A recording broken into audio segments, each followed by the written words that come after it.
এখানে একটা sales table আছে, কোয়েশ্চেন দেওয়া আছে হচ্ছে can you find the highest selling product, অর্থাৎ যে প্রোডাক্টটা সবচেয়ে বেশি বিক্রয় হয়েছে সেই প্রোডাক্টটা বের করতে হবে।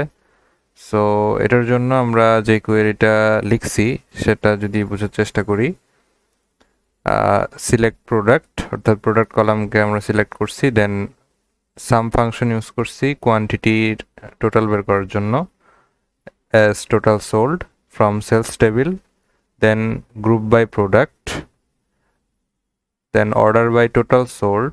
এই যেই টোটাল সোল্ডটা আমরা এখানে দেখছি সেটাকে আমরা ডিসেন্ডিং অর্ডার অর্থাৎ বড় থেকে ছোটতে নিয়ে আসবো, এবং লিমিট 1 মানে আমরা একটা ডেটা দেখতে চাই। সো এই পুরো কোয়েরিটি যদি আমি রান করি দেন হয়তো আমরা পেয়ে যাব যে টোটাল সোল্ড 13টা, যেটা কিনা বই।